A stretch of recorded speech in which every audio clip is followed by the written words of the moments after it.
嗨，大家好，我是坦平叔。今天是2025年5月14号。这一期咱们继续聊聊俄罗斯入侵乌克兰，看一看乌克兰战场上也有什么变化。今天是俄罗斯侵略乌克兰的第1176天，也是乌军进入库尔斯克的第282天。根据这个法国国防部5月13号对乌克兰战局出的简报是这么说的整体局势在过去几天内几乎没有太大变化，乌克兰武装部队有效地抵抗，并在北部战线取得了突破。俄罗斯联邦武装部队则继续保持压力，特别是在东部战线。犹如克里姆林宫宣布5月8日至10日3天停火，纵深打击行动非常有限。东北前线就是切尔尼戈夫到苏梅和哈尔科夫一线俄罗斯联邦武装部队在苏梅州取得进展，而乌克兰武装部队在库尔斯克州进行抵抗并发起反攻。东线战况就是哈尔科夫到托列茨克，俄罗斯联邦武装部队在整个战线上取得进展，并继续在哈尔科夫地区发动进攻。南线也就是扎波罗热到波克罗夫斯克未见显著变化。这是法国国防部的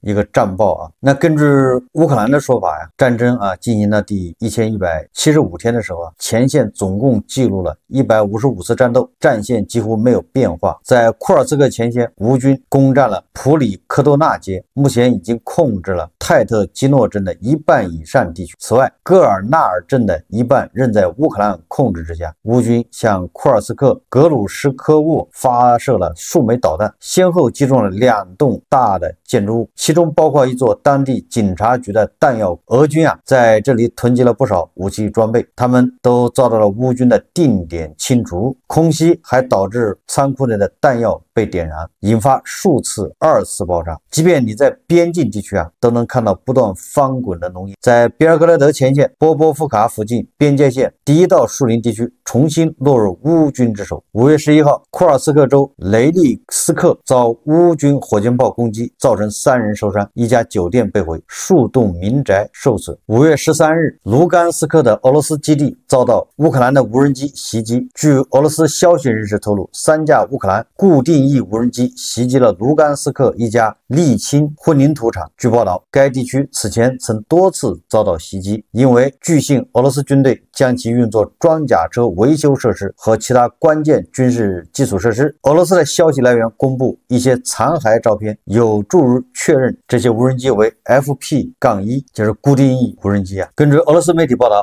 5月13号，俄罗斯海军黑海舰队节，这个是清明节上坟黑海舰队还搞个节日，这黑海舰队在哪儿？这个也是比较搞笑俄罗斯海军总司令通过命令确定了黑海舰队军人的职业节日日期，将其定在5月13日。为什么定在这一天呢？说因为这一天被视为黑海舰队的成立日。1783年的这一天，亚速海舰队的一支军舰编队驶入了克里米亚阿克蒂亚尔海湾，随后在那个地方出现了塞瓦斯托波尔港，它成了黑海舰队的主要基地。如今正是在塞瓦斯托波尔这个节日的庆祝活动规模最为盛大，也就是在这个黑海舰队的基地塞瓦斯托波尔港举行这个黑海舰队节日。我倒是觉得既然是俄罗斯海军黑海舰队节那还得辛苦一下这个潜水员，带着勋章给在黑海底部那些以这个莫斯科号巡洋舰为首的这些海底舰队也颁发一下奖章。按照统计在海底的黑海舰队规模要远远大于这个水面舰队我们再看看这个外交以及国际援助。德国总理舒尔茨说如果本周乌克兰停火问题没有进展，我们将加大对俄罗斯的制裁。对俄罗斯的新制裁将涵盖能源和金融市场。这个梅尔茨说法又变了本来说是12号结束，如果没有停火那就要对俄罗斯采取制裁，现在又改成周末了。这个法国总统马克龙似乎也给俄罗斯发了最后通牒，他说要么俄罗斯是认真想要和平，要么不认真，那我们必须实施更严厉的制裁。5月13日，欧盟能源事务委员会委员叫约根森表示，即使俄乌冲突结束后，欧盟也不打算恢复购买俄罗斯天然气，并将要求欧盟国家拒绝购买俄罗斯能源资源。这个约根森表示欧盟委员会已提出了相应的计划，并发出明确信号，表示不打算购买哪怕一丁点俄罗斯资源。欧盟的计划适用于所有类型的俄罗斯能源资源，包括液化天然气和核燃料。他强调即使俄罗斯与乌克兰停火，也不会考虑购买俄罗斯天然气的问题。上一周，欧盟委员会提出了一项详细计划，将在2027年底前彻底淘汰俄罗斯能源资源。该计划最终决定必须由欧盟国家做出。欧盟委员会主席冯德莱恩表示，欧盟恢复购买俄罗斯天然气是不可接受的，并称这是一个历史性错误，一朝被蛇咬10年怕井绳。俄罗斯侵略乌克兰之前欧盟对吧，它要从这个俄罗斯进口很多天然气。以德国为例在俄罗斯侵略乌克兰之前德国进口的天然气里55%来自俄罗斯，石油呢35%来自俄罗斯，煤呢有将近50%来自俄罗斯。你看也就是这能源的这么多都来自俄罗斯，天然气占德国能源总消耗的25%，也就是俄罗斯的天然气是德国能源的大头。现在欧盟说了即便俄罗斯跟乌克兰达成一致停火，欧盟也不会再从俄罗斯进口能源，包括天然气、石油、核燃料、煤炭，你俄罗斯就死了这条心吧。俄罗斯的天然气如果不能卖给欧洲的话，那他还能卖给谁呢？只能卖给大国。所以迪波老人很慷慨的说关于天然气，大国需要多少他们就提供多少。原来是有这个苦衷因为他往别的地方卖不了，要么就把它压缩成液化气，把它往世界上其他地方卖，那这个成本也很高俄罗斯没有这样的船液化天然气运输的专门的船那个船好像只有大国和美国有，韩国就世界上只有2-3个国家能造那个船。俄罗斯现在运石油的船都是希腊那些20-30年船龄的要淘汰的船，他把租过去或者买过去之后自己搞送货上门，那个船都是老掉牙。但是你要运这个液化天然气，那都是专门的船俄罗斯跟谁买去呢？你买美西方还制裁。所以说这回普京甭指望对吧，一停火然后再跟欧洲再眉来眼去，再勾肩搭背，还想回到过去然后侵略乌克兰，打就打了，土地占就占了，这是不行的。这一仗彻底断绝了俄罗斯融入欧洲的路，只有一个解决办法，就是俄罗斯解体，俄罗斯变成20多个小国家，那有可能其中的一些国家可以加入欧盟。俄罗斯作为一个整体加入欧盟或者跟欧洲做生意都已经是不可能，所以这些外部条件都会导致俄罗斯解体。这个新的教皇是叫利奥14世吧？不是前一阵子他不正式谴责了俄罗斯侵略乌克兰，认为这是帝国主义侵略战争，呼吁实行公正的可持久的和平。随着这个新教皇对俄罗斯侵略的公开指责，让这个巴西的总统卢拉就犯难了，因为这个天主教徒对俄罗斯态度开始改变，而这个天主教徒又占巴西的60%人口，那这个教皇表态，那对巴西影响非常大。所以这个最近教皇谴责俄罗斯的侵略，这个让参加普京的胜利日阅兵式的巴西总统卢拉就显得很尴尬了，压力很大。面对这个教皇对俄罗斯侵略的这个指责，卢拉试图为自己的俄罗斯之行找一个借口，所以他说自己去俄罗斯是为了寻求与普京谈话的机会，以便可以扮演调停者的角色。罗拉也不容易本来是去莫斯科吃席的，给普京蓬荜生辉锦上添花，甚至给普京拍马屁去了。结果教皇对俄罗斯的侵略谴责，让罗拉很尴尬。看着卢拉和普京之间友谊的小船说翻就要翻。立陶宛前总统说俄罗斯的核武器再也吓唬不了任何人了，没有必要害怕，也没有必要在意，核武器是一种过时的工具，有什么可怕呢？刚才说到这个新的教皇利奥14世前面说的他是谴责他是认为俄罗斯对乌克兰战争那是侵略战争，这还是言语上的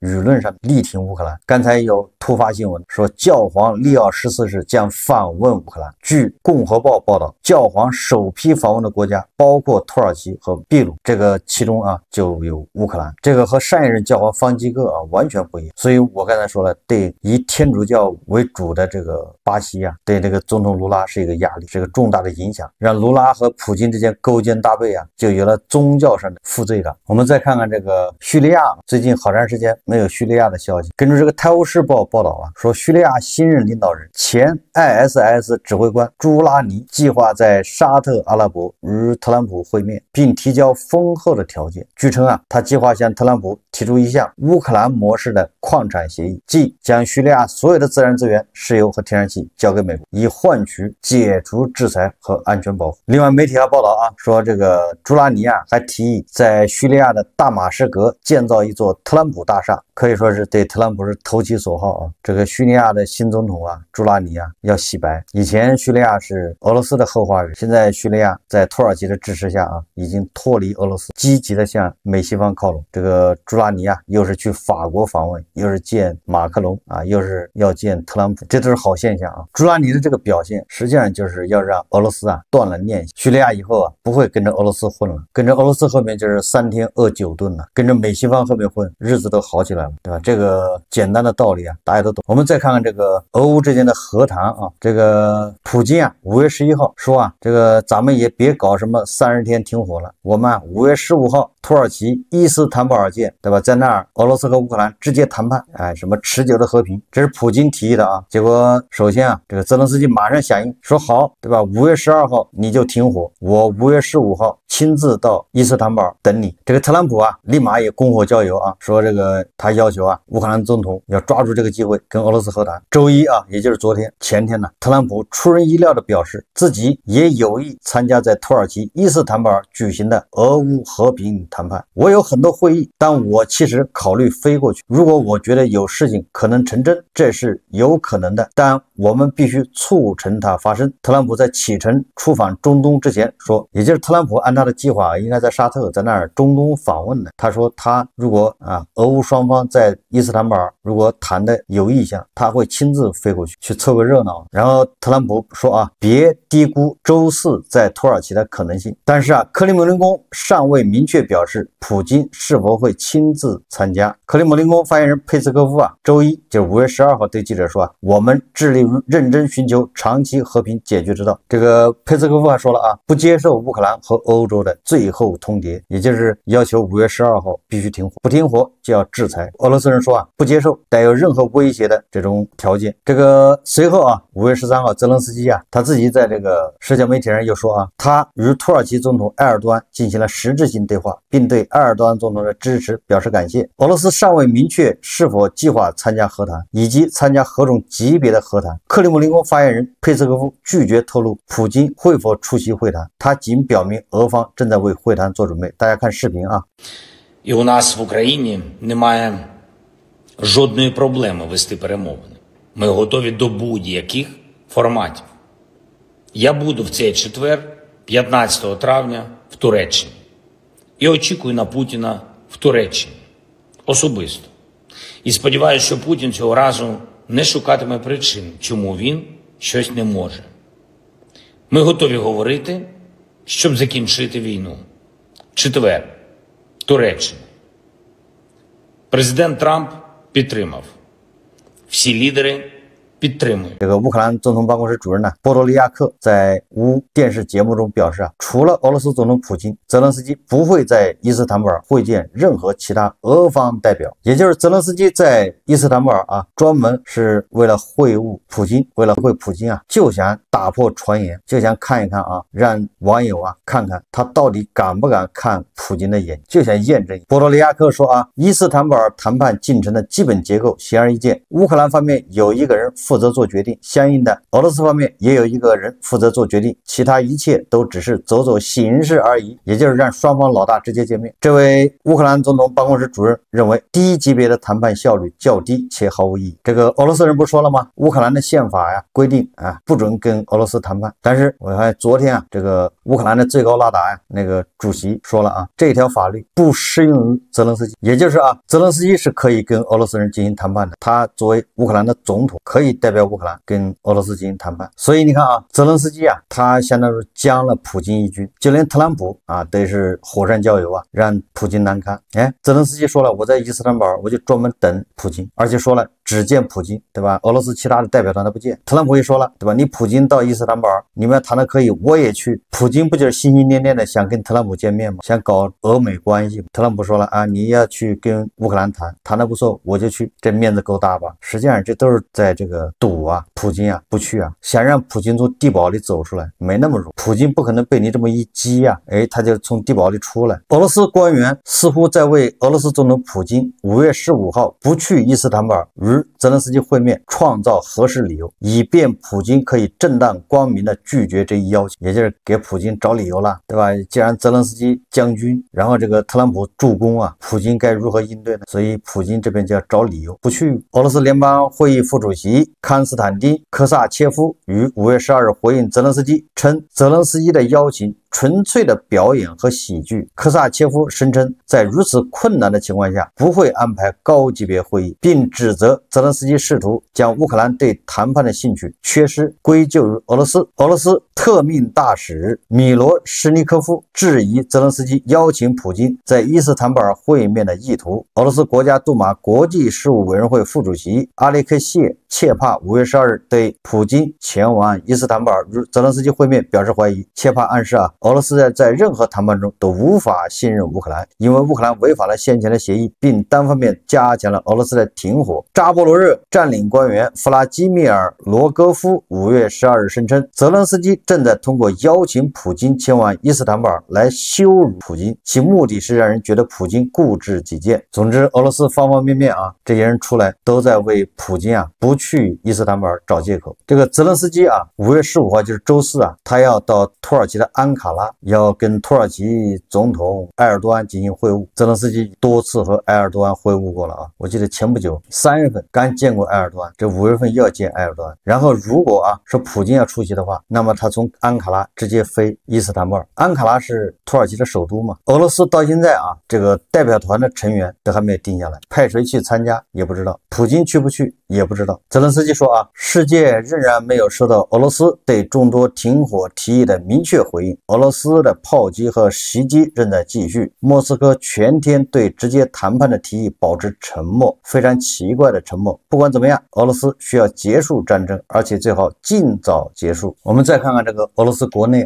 普京对俄罗斯制裁的制定者做出了最坦率的评价。这俄罗斯媒体报道他说在这里我们不会被新的可能的制裁吓倒。这不就是欧洲的那个4巨头英国的斯塔默，德国的梅尔茨，法国的马克龙，波兰的图斯克。他们跟特朗普不说了吗？5月12号最后通牒，如果不停火，那么就要对俄罗斯实施新的一轮制裁，包括能源和金融系统。所以这个普京他在内阁会议上他说你不能被吓倒，谁开始害怕，谁就会立即失去一切，但你必须明白可能会发生什么，对我们的恶意者的任何行动做好准备。他们这样做对自己不利，他们似乎不会做这做那，因为这会伤害他们，但他们就是这样，这些白痴。对不起，这个普京说他们是白痴从这个表态来看，普京是打算要跟美西方磕到底，也就是说他不会因为美西方说加大制裁他就会停火，然后真正的是和平谈判。他现在派一个低级别的代表团去，纯粹就是浪费时间，一切看战场上的行动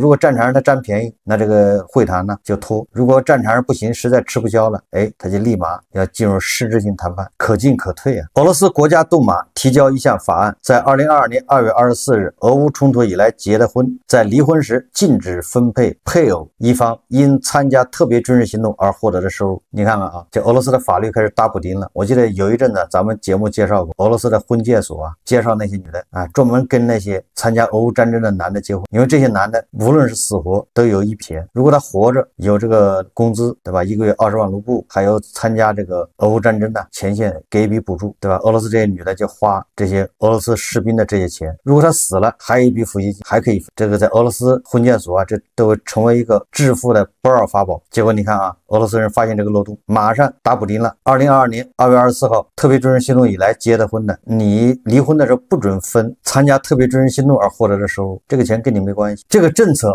看似是堵漏洞，实际上也不公平因为咱们有一句话叫军功章上有你的一半也有我的一半。夫妻俩人对吧，结了婚之后男的上了战场，这女的也是提心吊胆，不是所有的女的结婚都是为了钱呢，都是为了骗婚呢。所以俄罗斯人做事就是糙这个老黄俄斯特列戈科夫据说在狱中又来信了啊，有一阵子我记得是网上传这个斯特列科夫啊在监狱里被弄死了，现在看没有死啊，他还能写信。在信中啊，这个老黄俄斯特列科夫继续严厉批评当局和普京，指责他们未能让国家做好战争准备，军事现代化进程失败，谴责他们仍相信有可能与西方达成协议。这一次他还是预测战争将升级，大规模战斗将爆发，尤其是在克里米亚和顿巴斯地区。斯特列科夫坚信俄罗斯不会妥协，精英阶层将遭到反叛和摧毁。斯特列科夫认为啊，在克里米亚和顿巴斯要爆发大战，我觉得克里米亚爆发大战很有可能。这个逻辑在哪儿？我认为欧洲应该下这一步棋。首先第一个，克里米亚对欧洲来说非常重要，对土耳其，对吧？对这个黑海沿岸国家，必须把俄罗斯黑海舰队从克里米亚赶走。克里米亚战略位置非常重要，对欧洲，为了克里米亚，对吧？打了几百年了，怎么可能不趁这个机会夺回来？这是第一个啊。第二个什么？因为特朗普现在啊，他已经动了心思了，就美国要单独承认克里米亚是俄罗斯的。特朗普既然放了这个话，说明他已经做了心理准备了，他什么事都能干得出来。既然美国承认克里米亚是俄罗斯的，那这个对乌克兰就非常不利。所以啊，要化解这一招呢，最好是乌克兰把克里米亚给占回来了。乌克兰把克里米亚抢回来了，那你特朗普你怎么说？已经乌克兰把它又重新控制了，那你总不能说让乌克兰把这克里米亚还给俄罗斯吧？所以我觉得啊，乌军在克里米亚恐怕要发动这个进攻啊，说明这个斯特列科夫啊分析的还是有道理。我们再看这个俄罗斯口炮界的二哥啊，卡德罗夫，大家知道吧？卡德罗夫前一阵呢，在俄罗斯胜利日之前，突然向普京发难，以退为进了，对吧？向普京递交辞呈。我说了，这个就是以退为进，先试探一下。为什么呢？因为卡德罗夫不是第一次做这事。根据媒体报道啊，卡德罗夫自2016年起多次以辞职为筹码巩固地位，也就是卡德罗夫动不动啊就向普京啊提出辞职，甚至已经形成了路径依赖，对吧？一不顺心，马上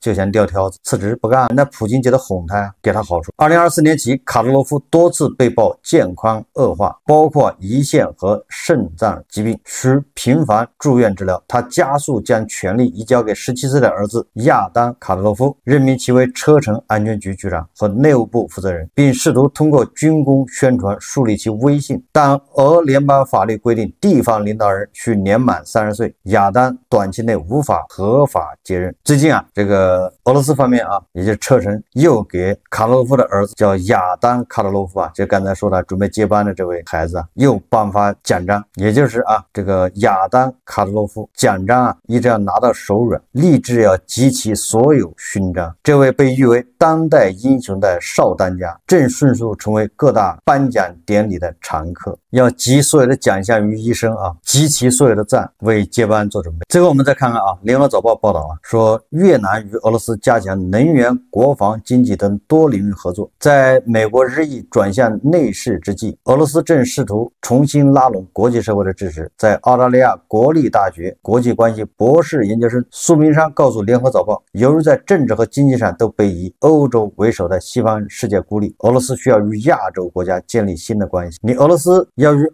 亚洲国家建立新的关系，你干嘛跟越南要合作能源？越南啊，在有争议的领域啊，海域开采石油，他自己不开采，因为他自己开采那不好面对大国，所以他把俄爹叫来了。他指着那片海说啊，这个是我们越南，我把这一块海的这个石油开采的权利啊，经营权给俄罗斯人，给俄爹，看你大国敢不敢管。果然啊，俄爹在那儿开采石油，每年为越南带来多少利润，大国就装作不知道。现在越南跟俄罗斯要加强这块的合作，也就是说在那儿还得啊加大力度。这个越南人很坏啊，引入俄爹对抗大国，知道大国不敢拿俄爹怎么样，毕竟还有胡锡进、加德老师这样的俄爹的这个坚决的捍卫者啊，他们俄爹才是亲爹啊，对吧？大国是养父啊。好，这期节目我们就聊到这，感谢大家收看。如果喜欢我的，欢迎订阅转发，也可以在下方留言评论，谢谢大家。